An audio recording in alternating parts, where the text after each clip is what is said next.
مصطفیٰ اگر رائج ہو جائے تو آج بھی اگر وہ سکون آ جائے.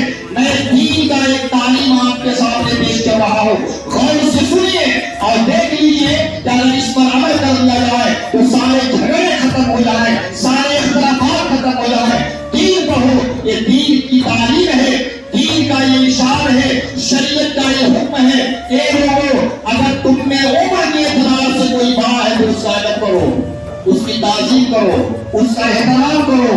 عمر میں جو تم سے بڑا ہے, جو بھی تم سے بڑا ہے عمر میں, حضور نے ارشاد فرمایا ہے جب بندہ 60 سال کا ہو جاتا ہے, جب 60 سال کا ہو جاتا ہے, اس کے بال سفید ہو جاتے ہیں تو اللہ بھی اس سے حیا فرماتا ہے. 60 سال والے سے اللہ بھی حیا فرماتا ہے, عذاب دینا نہیں چاہتا خدا. اب بندہ خود جو ہے اپنے آپ کو عذاب میں ڈھکیلے تو اس کا ذمہ دار وہ خود ہے, لیکن 60 سال کی عمر کے بعد اللہ بھی اس سے حیا فرماتا ہے. دین کی تعلیم دیے, تم نے جو بڑا ہے اس کا ادب کرو, احترام کرو, اس کی تعظیم کرو, اس سوچ کے ساتھ, اس تصور کے ساتھ یہ ہم سے بڑا ہے, زیادہ عمر والا ہے. جب ہم سے یہ بڑا ہے, زیادہ عمر والا ہے, تو ہم سے زیادہ اچھا کام اس نے کیا ہوگا, ہم سے زیادہ نیکی کیا ہوگا, ہم سے زیادہ اس نے سجدے کیے ہوں گے, ہم سے زیادہ اچھا کام اس نے کیا ہوگا. اگرچہ اس نے ایک سجدہ نہ کیا ہو, کوئی اچھا کام نہ کیا ہو, پھر بھی اس تصور کے ساتھ آپ کی جو سوچ ہے دوسروں کے تعلق سے اتنی اونچی ہونی چاہیے, اتنی بلند ہونی چاہیے کہ ہم سے بڑا ہے تو ہم سے اچھا کام زیادہ کیا ہوگا. اور اگر عمر میں تم سے چھوٹا ہے, کم عمر ہے, تو اس کا بھی ادب کرو, اس کی تعظیم کرو, اسے رسپیکٹ دو, اس سوچ کے ساتھ کہ اس کی عمر ابھی کم ہے, یہ چھوٹا ہے. جب یہ چھوٹا ہے, عمر کم ہے, تو اس نے مجھ سے کم گناہ کیا ہوگا.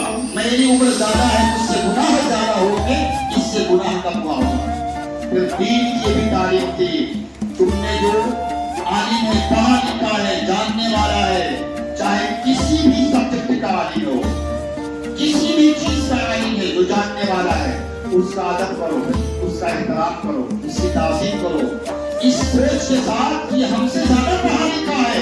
جب ہم سے زیادہ پڑھا لکھا ہے تو اس نے جو بھی کام کیا ہوگا سوچ سمجھ کر شریعت کے دائرے میں رہ کر کیا ہوگا.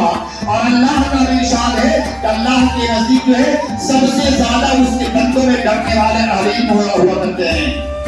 یہ کا ارشاد کیے. پھر یہ بھی تعلیم تھی شریعت کی, تم میں اگر کوئی پڑھا لکھا نہیں ہے, نہیں جانتا ہے, اس کا بھی ادب کرو, اس کی بھی تعظیم کرو, اسے بھی رسپیکٹ دو, اس کی توہین مت کرنا. اس سوچ کے ساتھ کہ آدمی پڑھا لکھا نہیں ہے, نہیں جانتا ہے, اس کے پاس علم نہیں ہے, ممکن ہے جہالت کی بنیاد پر اس نے کوئی غلطی کیا ہوگا, قیامت دن اللہ یہ کہیں گے معاف کر دیں کہ چلو معاف کرو, یہ نہیں جانتا. حالانکہ شریعت میں جہالت گزر نہیں ہے, لیکن ہماری سوچ دوسروں کے قریب نہیں اونچی ہونی چاہیے, غلط ہونی چاہیے. پھر یہ بھی دین کی تعلیمات کی ہے کہ تم میں جو دولت والا ہے, پیسے والا ہے, اس کا ادب کرو, اس کی تعظیم کرو, اسے بھی رسپیکٹ دو, اس سوچ کے ساتھ کہ اللہ نے مجھ سے زیادہ اس کو دیا ہے, جب مجھ سے زیادہ اس کو دیا ہے تو دین کے راستے میں مجھ سے زیادہ اس نے خرچ کیا. اور اگر تم میں کوئی غریب ہے, پیسے والا نہیں ہے, تو اس کا بھی ادب کرو, اس کی بھی تعظیم کرو, اسے بھی رسپیکٹ دو. اس سوچ کے ساتھ یہ غریب ہے, اللہ نے مجھے لاکھوں دیا ہے, اسے سینکڑے میں رکھا ہے, یہ غریب ہے, اس کے پاس پیسے نہیں ہے, دولت بن رہی ہے, اور اس مالک کا اشارہ ہے ہم نے جس کو جتنا دیا ہے اس سے اتنے کا حساب لیں گے. قیامت کے دن اگر مجھے حساب دینا پڑا تو زیادہ حساب دینا پڑے گا, اسے دینا پڑے گا تو کم دینا پڑے گا, اور اس بات کا خدشہ ہے کہ زیادہ حساب دینا پڑے تو میں پھنس جاؤں, یہ بچ جائے.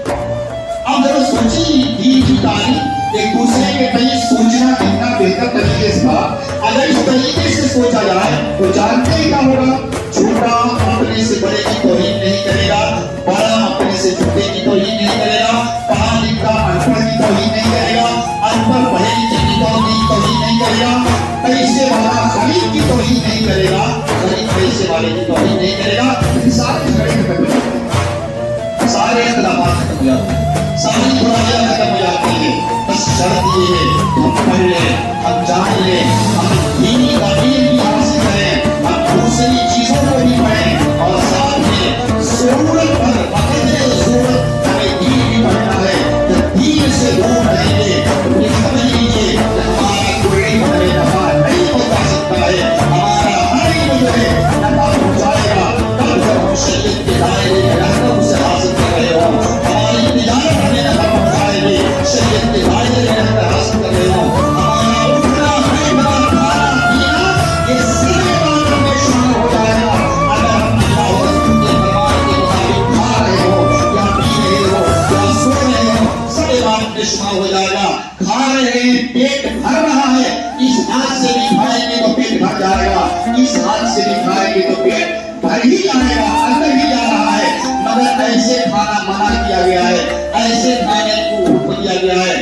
داہنے ہاتھ سے کھاؤ گے یہی سنت ہے، بائیں ہاتھ سے کھانے سے منع کیا گیا ہے۔ کھڑے کھڑے کھاؤ گے پھر بھی پیٹ بھر جائے گا، بیٹھے بیٹھے کھاؤ گے پھر بھی پیٹ بھر جائے گا، لیکن شریعت کی تعلیم سے بیٹھ کر کھاؤ۔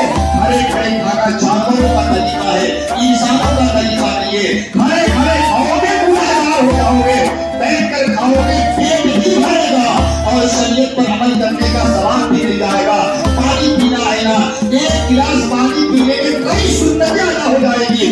پیاس بھی کچھ جاتا ہے مگر شریعت کے مطابق آپ پانی پی لو، دیکھ لو پانی کو دیکھو، داہنے ہاتھ پکڑو، یہ دو سنتیں ہو گئی۔ تین سانس میں پیو، بسم اللہ پڑھ کر پیو، بیٹھ کر پیو۔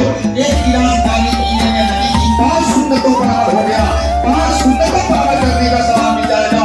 آپ ہر کام کر رہے ہو کرو، لیکن شریعت کے دائرے میں رہ کر اگر آپ کر رہے ہیں تو آپ کا ہر کام کے مالک میں شامل ہو جائے گا، ہر ثواب کے مستحق بھی ہو جائے اور آپ کی ضرورت بھی ہو جائے گی۔ ورنہ اگر ریاکاری آئی ہے، دکھاوا آیا ہے تو آپ کی نماز بھی آپ کے روح پر کام کرے گی۔ اگر اسے ریا سے سبحان سے دکھاوے سے پاک نہ کیا گیا تو یہ بھی روح پر کام جائے گی اور آپ کی تجارت بھی عبادت میں شمار ہو جائے گی۔ اگر شریعت کے دائرے میں رہ کر ہو، اچھی نیت سے ہو، نیت خیر ہو تو وہ بھی عبادت میں شمار ہو جائے گا۔ گزارش کروں گا کہ آپ پڑھیے، دین پڑھنے کی کوشش کیجیے، قرآن سے اپنا رشتہ جوڑیے، اور جب اللہ اور رسول سے اپنا رشتہ مضبوط کر لیں گے تو یقیناً اللہ جو ہے آپ کو قبول عطا کر دے گا، ترقی دے دے گا، ان بیماریوں کا علاج بھی ہو جائے گا، ساری بیماریاں دور بھی ہو سکتی ہے۔ شرط یہ ہے کہ آپ عمل کریں۔ اللہ عز و جل ہمیں اور آپ کو عمل کی توفیق عطا فرمائے۔ وآخر دعوانا ان الحمدللہ رب العالمین۔ میں بھی تھک گیا ہوں، اب تک انشاءاللہ تبارک و تعالیٰ جمعہ میں ایک خطاب اور سماعت کر لیں گے، کھڑے ہو جائے، پہلے سلام پڑھیں گے، لیکن یاد رکھیے سلام کے بعد دعا کے بعد سب لوگ پھر اپنی اپنی جگہ پر بیٹھ جائیں گے۔ وہ بچے